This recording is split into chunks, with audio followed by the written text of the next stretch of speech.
So I'm in Trello here. I'm in my Trello account. I've got a flow between my two boards, board A and board B, just to keep things super simple. So I've created a bot account, Unito bot here in Trello. I've added it to the board as a member. Board A can verify here. The Unito bot is a member of both of the boards that are included in my flow. So now that they're added to the boards that are in my flow, I'm going to log in to Unito using my existing login that I've got.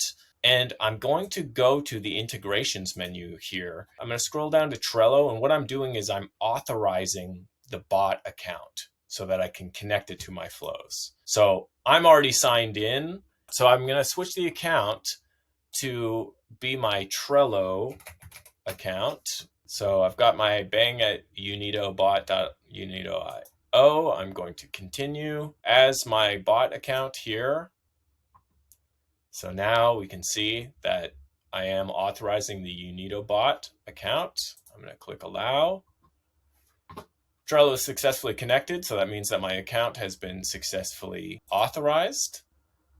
Here we go. So we can see now, bang, Unito bot 456. Perfect. I'm going to find my flow here, and I'm going to go to the connector section here. I'm going to edit the tools, and right now my personal Trello account is connected. So all of those notifications, any comments made, any updates are going to be going through my personal account. So now that we've connected the bot account here, the green one, we can go and select the bot account. We're going to replace my personal account with the bot account.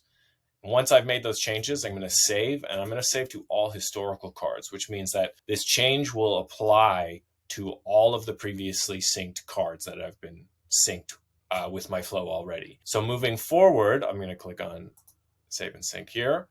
Moving forward, all the actions made by Unito, like when comments are made or things are updated or cards are moved around, those notifications should now be attributed to the bot account that you've set up.